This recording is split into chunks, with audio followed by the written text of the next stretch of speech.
നമസ്കാരം. രക്ഷണം കുടുംബമേ, എല്ലാവർക്കും സുഖമാണെന്ന് വിചാരിക്കുന്നു. കുറച്ച് ദിവസമായി വീഡിയോ കണ്ടിട്ടല്ലേ, ഓരോ തിരക്കുകളായിരുന്നു. പ്രവർത്തികളൊക്കെ നന്നായിട്ട് പോകുന്നുണ്ട്. പല ആളുകളും എന്താണ് രജിസ്റ്റർ ഇനിയും വഴുകുന്നതെന്ന് ചോദിക്കുന്നുണ്ട്. നമ്മളുടെ ഒരു ഉദ്ദേശമുണ്ട്. നമ്മൾ രക്ഷണം എന്ന് പറയുന്ന ഈ ഒരു വലിയ പദ്ധതിയുമായിട്ട് മുന്നോട്ട് വന്നപ്പോൾ കേരളത്തിലെ 14 ജില്ലയിലും എല്ലാ പഞ്ചായത്തിലും രക്ഷണം ഉണ്ടാകണമെന്നുള്ള ഒരു തീരുമാനം നമുക്കുണ്ടായിരുന്നു. അപ്പോൾ എല്ലാ ജില്ലയും കവർ ചെയ്യാൻ വേണ്ടിയിട്ടുള്ള ഒരു വെയിറ്റിംഗ് മാത്രമാണ് ഇപ്പോൾ നടന്നുകൊണ്ടിരിക്കുന്നത്. അത് വലിയ രീതിയിൽ തന്നെ കാര്യങ്ങൾ മുന്നോട്ട് പോയിക്കൊണ്ടിരിക്കുന്നുണ്ട്. എല്ലാ പഞ്ചായത്തിലാവട്ടെ, ആരും അർജന്റ് കൂട്ടണ്ട, ആരും അർജന്റ് കൂട്ടാതിരിക്കുക. പയ്യെ തിന്ന പനയം തിന്ന എന്ന് പറയുന്ന പോലെ ഇപ്പോൾ നമ്മൾ രജിസ്റ്റർ കഴിഞ്ഞു കഴിഞ്ഞാൽ പല ആളുകൾക്കും, നമ്മുടെ ആളുകളുടെ സ്വഭാവം അറിയാലോ, എല്ലാവർക്കും ഭയങ്കര അർജന്റും കാര്യങ്ങളും. അത് പറഞ്ഞിട്ട് കാര്യമില്ല, അവരുടെ അവസ്ഥകൾ അങ്ങനെയാണ്. അപ്പോൾ നമ്മളങ്ങനെ എടുപിടിയെന്ന് കാര്യങ്ങൾ ചെയ്യുമ്പോൾ നമ്മൾ ഉദ്ദേശിച്ച തരത്തിലോട്ട് രക്ഷണം വരില്ല. രക്ഷണം വളരെ പ്ലാനിങ്ങിൽ പോണ ഒരു പദ്ധതിയാണ്. എങ്ങനെ ഏത് എന്ന് വളരെ ക്ലിയർ ആയിക്കൊണ്ട് മുന്നോട്ട് പോകുന്ന ഒരു പദ്ധതിയാണ് രക്ഷണം. അപ്പോൾ ആ രക്ഷണത്തിന് ഒരു കാഴ്ചപ്പാടുണ്ട്, നമ്മൾ എങ്ങനെ ഇത് സ്റ്റാർട്ട് ചെയ്യണമെന്നുള്ളത്. ആദ്യമേ നമ്മൾ ആ ഒരു പദ്ധതി മുന്നോട്ട് വെച്ചിരുന്നു. എല്ലാ പഞ്ചായത്തിലും നമ്മളുണ്ടായിരിക്കണം.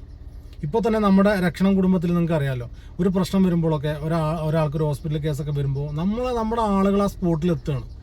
ആ ഹോസ്പിറ്റലിൽ എത്തിയിട്ട് അവരെ കണ്ട് സംസാരിച്ച് അവർക്ക് വേണ്ട കാര്യങ്ങൾ എന്താണെന്ന് ചോദിച്ചാൽ അത് ആ കുടുംബമായി മാറി രക്ഷണം. മനസ്സിലായില്ലേ? എനിക്ക് സമയമില്ല, എനിക്കിപ്പോൾ വേറെ പണിക്ക് പോകണ്ട, അങ്ങനെയൊന്നുമില്ല. ഒരാൾക്കൊരു പ്രശ്നം വരുമ്പോൾ ഞങ്ങൾ അവിടെ ഉണ്ട്, ഞങ്ങളവിടെ പോകണം, അതെൻ്റെ സഹോദരനാണ് എന്നുള്ള ചിന്ത ആളുകൾക്ക് വന്നു എന്നുള്ളത് വളരെയധികം സന്തോഷമുള്ള കാര്യമാണ്. ഇപ്പോൾ കുറച്ച് ദിവസമായിട്ട് പലതും ഞാൻ കേൾക്കുന്നുണ്ട്, അങ്ങനെയുള്ള പല വിഷയങ്ങളും കേൾക്കുന്നുണ്ട്. സന്തോഷം. ഇതൊക്കെ തന്നെയാണ് നമ്മൾ ഉദ്ദേശിച്ചത്. ഇതിൻ്റെ അപ്പുറത്തോട്ടൊന്നും നമ്മൾ ഉദ്ദേശിച്ചിട്ടില്ല. നമ്മൾ ജാതി മറന്നുകൊണ്ട്, രാഷ്ട്രീയം മറന്നുകൊണ്ട് ഒരു അമ്മ പെറ്റ മക്കളെ പോലെ മുന്നോട്ട് വരണമെന്ന് മാത്രമാണ് നമ്മൾ ആഗ്രഹിച്ചത്. അത് നടന്നു, അത് നടക്കുന്നുണ്ട്. അതിനിപ്പോൾ പണപ്പിരിവൊന്നും വേണമെന്നില്ല. നമ്മളായ പഞ്ചായത്തിലെ ആൾക്കാർ തന്നെ ഓരോ ജില്ലയിലെയും ഇത്ര ജില്ലയിലെ ആളുകൾ, ഇപ്പോൾ കോഴിക്കോട് നിന്ന് ഒരാൾ തിരുവനന്തപുരത്ത് RCC പോകുന്ന സമയത്ത് അദ്ദേഹം ഇവിടെ നിന്ന് ഞാൻ അങ്ങോട്ട് വരികയാണെന്ന് പറയുമ്പോൾ അവിടെ ആൾ കാത്തിരിക്കുക, നിങ്ങൾ വാട്ടാ ഞങ്ങളില്ല എവിടെ എന്ന് പറഞ്ഞിട്ട്. ഇതൊക്കെ കേൾക്കാൻ തന്നെ ഒരു സുഖം അല്ലേ? എന്തൊരു സുഖമാണ്. മറ്റത് എത്ര പേരോട് വിളിച്ച് പറഞ്ഞ് അതെ അവിടെ ആരെങ്കിലും ഒന്ന് കിട്ടുമോ, സഹായിക്കാൻ കിട്ടുമോ, അങ്ങനെ ഇങ്ങനെയൊക്കെ നമ്മൾ എത്രയോ അനുഭവം ഉണ്ടായിട്ടുള്ളത്. നമ്മളൊക്കെ ഈ ഒരു മേഖലയിൽ തന്നെ ആയതുകൊണ്ട് ഇതുപോലത്തെ കേസുകൾക്കൊക്കെ അറ്റൻഡ് ചെയ്യാൻ വേണ്ടി, ആളുകളെ ഉണ്ടാക്കാൻ വേണ്ടി ഒരുപാട് ബുദ്ധിമുട്ടിയാണ് ഞാനൊക്കെ പല കേസിൽ. പക്ഷെ ഇന്നൊക്കെ എനിക്ക് തോന്നുന്നു രക്ഷണം എന്ന് പറയുന്ന ഈ കുടുംബത്ത് വന്നതിന് ശേഷം, അല്ലെങ്കിൽ രക്ഷണം നമ്മളൊരു നമ്മുടെ പൊതുസമൂഹത്തിന് മുമ്പിൽ വെച്ചതിന് ശേഷം ഇങ്ങനൊരു കേസൊക്കെ വരുമ്പോൾ വളരെ പെട്ടെന്ന് നിങ്ങൾ ഇങ്ങോട്ട് വായട്ടെ ഞങ്ങളിവിടെ ഉണ്ട് എന്ന് പറയുന്ന തരത്തിലോട്ട് കാര്യങ്ങളായി. ആൾ വരുമ്പോഴത്തേനും റെയിൽവേ സ്റ്റേഷനിൽ ആൾ പോകുന്നു, അവരെടുത്ത് കൊണ്ട് നേരെ ഹോസ്പിറ്റലിലോട്ട് കൊണ്ടുപോകുന്നു. എന്തൊരു സുന്ദരമാണ് ഇതൊക്കെ. എന്താണ് ഇതിലും വലുത് വേണ്ടത്? ഇതൊക്കെയല്ലേ രക്ഷണം ആഗ്രഹിച്ചത്? അത് നടക്കുന്നുണ്ടല്ലോ, എനിക്കത് മതി. അത് വലിയ സന്തോഷമാണ്. ഇപ്പോൾ പണത്തിൻ്റെ പിരിവ് നമ്മൾ നടത്തുന്നില്ല എന്നുള്ളൂ, ബാക്കിയൊക്കെ നമ്മൾ നടത്തുന്നുണ്ടല്ലോ. ഇതുപോലത്തെ കാര്യങ്ങളൊക്കെ നമ്മൾ ചെയ്യുന്നുണ്ടല്ലോ അല്ലേ? പണപ്പിരിവ് നമുക്ക് നടത്താം, കുറച്ച് കഴിയട്ടെ. ആ ഒരു സാവകാശം അർജന്റ് കൂട്ടണ്ട ആരും, നമ്മൾ വളരെ കൃത്യമായി കൊണ്ട് ചെയ്യാം. പിന്നെ പലതരത്തിലുള്ള ആളുകൾ നമ്മുടെ ഇടയിലുണ്ട്. അവർക്കൊക്കെ എന്താണെന്നറിയില്ല, നമ്മളെ മനുഷ്യരായിട്ട് കാണാൻ പറ്റാത്തത് കൊണ്ടാണോ, അവർ മനുഷ്യരാവാത്തത് കൊണ്ടോ എന്നറിയില്ല. രക്ഷണത്തെക്കുറിച്ച് പറയുമ്പോൾ അവർക്കൊരു 1000 ചോദ്യങ്ങൾ ഇങ്ങോട്ട് ചോദിക്കാനുണ്ടാവും. എന്താണ് രക്ഷണം, എന്തിനാണ് രക്ഷണം, എവിടുന്നാണ് രക്ഷണം, ട്രസ്റ്റിൽ എത്ര പേരാണുള്ളത്, ട്രസ്റ്റിൽ എന്തുകൊണ്ട് ഇത്ര ആളെ ചേർക്കാൻ പാടില്ല, ഇതൊന്നൊരു ചോദ്യവുമല്ല, ഇതൊന്നൊരു സംശയവുമല്ല. ട്രസ്റ്റ് ഓൾറെഡി ഞങ്ങൾ ഫിക്സ് ചെയ്തിട്ടുള്ള ആളുകളുണ്ട്, അത് ഒരേ മനസ്സുള്ള ആളുകൾ. അതിൻ്റെ ഇടയിലോട്ട് ഒരാൾ കൂടി വന്നു കഴിഞ്ഞാൽ അയാൾ എങ്ങനെയാണെന്ന് എനിക്കറിയില്ല. അതുകൊണ്ട് തന്നെ നമ്മൾ ട്രസ്റ്റിലുള്ള ആളുകൾ, ആ ഉള്ള 8 പേര് വളരെ സ്ട്രോങ് ആണ്. യാതൊരു രാഷ്ട്രീയ ചിന്താഗതി ഇല്ലാത്ത ആളുകളാണ്, യാതൊരു ജാതി ചിന്തയില്ലാത്ത ആളുകളാണ്. 1 രൂപ ഉണ്ടെങ്കിൽ 1 രൂപ കൂടെ കൂട്ടി വേറൊരാൾക്ക് കൊടുക്കണം എന്ന് വിചാരിക്കുന്നവരാണ്. അതുകൊണ്ടാണ് അവരെ സെലക്ട് ചെയ്ത് വെച്ചിരിക്കുന്നത്. അപ്പോൾ അങ്ങനെയുള്ള ആളുകൾക്കിടയിലോട്ട് നമ്മൾ പുതിയൊരാളെ കൊണ്ടുവരുമ്പോൾ അത് അതിൻ്റേതായിട്ടുള്ള ദോഷങ്ങളുണ്ടാവും. ഇപ്പോൾ വളരെ പെർഫെക്റ്റാണ് രക്ഷണം എന്ന് പറയുന്നത്. ഈ പറഞ്ഞ 8 അംഗങ്ങൾക്ക് പുറമെ ഓരോ ജില്ലയിലും 10ഓളം എക്സിക്യൂട്ടീവുകളും വരികയാണ്. അവർക്കൊക്കെ ഏകദേശം ഒരു ട്രസ്റ്റിൻ്റെ പവറാണ്. അപ്പോൾ അതൊക്കെ താണ്ടി വീണ്ടും താഴത്തോട്ട് പോകുമ്പോൾ പഞ്ചായത്ത് തലത്തിൽ ഉത്തരവാദികൾ വരികയാണ്. പിന്നെ എന്താണ് പ്രശ്നം വേറെ ഒന്നുമില്ല, ഇവർക്ക് എന്തോ സ്ഥാനങ്ങൾ കിട്ടുന്നില്ല എന്നുള്ളൊക്കെ പ്രശ്നം. നോക്കൂ, സ്ഥാനം മോഹിച്ചുകൊണ്ട് ഒരുത്തനും രക്ഷണത്തിൽ വരണ്ട. ഞാൻ അപ്പോഴേ പറഞ്ഞേക്കാം, സ്ഥാനമാനങ്ങൾ കണ്ട് ഒരുത്തനും രക്ഷണത്തിൽ വരേണ്ട. ഇവിടെ മനുഷ്യനാണെങ്കിൽ മനുഷ്യൻ മാത്രമാകണം. ആ മനുഷ്യൻ്റെ പിന്നിലൊരു ജാതിയോ ആ മനുഷ്യൻ്റെ പിന്നിലൊരു രാഷ്ട്രീയം ഉണ്ടായിട്ട് ഇങ്ങോട്ട് കയറി വരരുത്. മനുഷ്യനായിട്ട് വരാൻ പറ്റുമെങ്കിൽ വായോ, ഞങ്ങൾ സ്വീകരിക്കാം, കൈ നീട്ടി സ്വീകരിക്കാം. അല്ലാത്തവർ തൽക്കാലം പുറത്തു നിൽക്കും.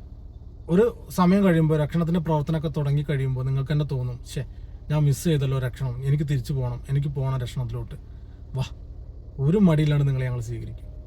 മനസ്സിലായില്ലേ? പിന്നെ ഇലക്ഷൻ നടത്തിയിട്ടാണോ ആളുകളെ സ്വീകരിക്കുന്നത്? ഇതൊക്കെ വെറും ഒരു നോൺസെൻസ് ആയിട്ടുള്ള ക്വസ്റ്റ്യൻസാണ്. നമ്മുടെ ട്രസ്റ്റിന് വിലപ്പെട്ടതായിട്ടുള്ള ആളുകളാണ് ഓരോരുത്തരും. താഴെ തട്ടിൽ അംഗം മുതൽ എക്സിക്യൂട്ടീവ് വരെയുള്ള ആളുകൾ മുഴുവൻ അങ്ങനെയാണ്.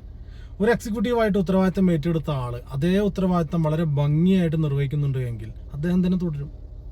അദ്ദേഹത്തിൻ്റെ കയ്യിൽ നിന്നും എനി പ്രോബ്ലം ആളുകളുമായിട്ട് സംസാരിക്കുന്നതിലോ സഹായം കൊടുക്കുന്ന കാര്യത്തിലോ അങ്ങനെ ഏതരത്തിലും ഒരു പ്രശ്നമുണ്ടായാൽ അത് അന്വേഷിക്കും ട്രസ്റ്റ്. അന്വേഷിച്ചിട്ട് അതിന് കൃത്യമായിട്ടുള്ള ഉത്തരം കൊടുക്കും. അവിടെ നമുക്ക് ഏട്ടനാണ്, അനിയനാണ്, കുറേ കാലം ട്രസ്റ്റിൻ്റെ കൂടെ നിന്നവനാണ്, അങ്ങനെയൊന്നുമില്ല. തെറ്റ് കണ്ടാൽ ആ സമയം ആളെ മാറ്റും. എന്നിട്ട് ഒരാളെ നമ്മൾ കൊണ്ടുവരും. ആരായിരിക്കും? ഒരു പഞ്ചായത്തിലെ ഏതെങ്കിലും ഉത്തരവാദിത്തപ്പെട്ട ഒരാളെ തന്നെ തിരിച്ചു കൊണ്ടുവരും. എന്നിട്ട് ആ പഞ്ചായത്ത് വേറെ ആളെ കൈ കൊടുക്കും.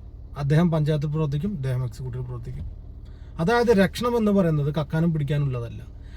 മാന്യമായിട്ട് ആളുകളോട് ഇടപെടണം. ഏതൊരാൾ വിളിച്ചാലും അതിൻ്റെ സഹോദരനാണ് വിളിക്കുന്നത് എന്നുള്ള ബോധം നമ്മുടെ കൂട്ടത്തിലുള്ളവർക്കുണ്ടാവണം, പ്രവർത്തിക്കുന്നവർക്കുണ്ടാവണം.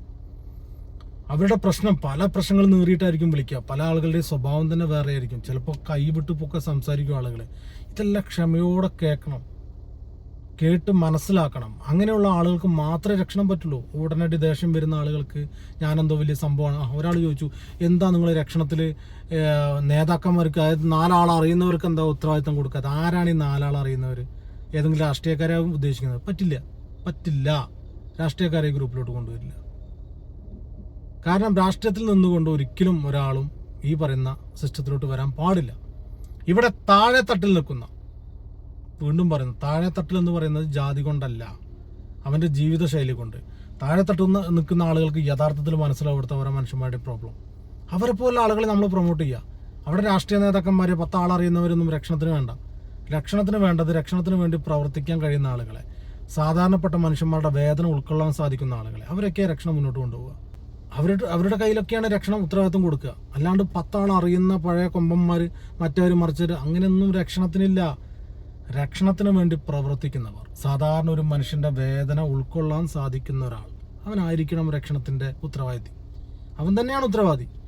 അവനെ ഉത്തരവാദിത്വം ഏറ്റെടുക്കാൻ പറ്റൂ. അപ്പോൾ എല്ലാവർക്കും സുഖമാണെന്ന് വിചാരിക്കുന്നു. വീണ്ടും നമുക്ക് കാണാം. മുന്നോട്ട് പോയിക്കൊണ്ടിരിക്കേണ്ട, ആരും ബേജാറാവൊന്നും വേണ്ട, ആരും ടെൻഷൻ അടിക്കേണ്ട. രക്ഷണം നിന്നു പോകുമ്പോൾ എന്നൊക്കെ പല ആൾക്കാരും നീണ്ടു പോകുന്നതുകൊണ്ടേ രക്ഷണം വരും. അത് കൃത്യമായിട്ട് വരും. ഞാൻ പറഞ്ഞല്ലോ, നമ്മൾ എന്താണോ ഉദ്ദേശിച്ചത് അവിടെ വന്ന് നിൽക്കും. അതിനുവേണ്ടി പ്രവർത്തിക്കുന്നുണ്ട്, ഒരു കൂട്ടം ആളുകൾ പ്രവർത്തിക്കുന്നുണ്ട്. പ്രവർത്തനം നടക്കട്ടെ, കാത്തിരിക്കുക. രക്ഷണം നിങ്ങളുടെ വീടിൻ്റെ ഉള്ളിലോട്ട് വരും. ഓക്കെ, നമസ്കാരം.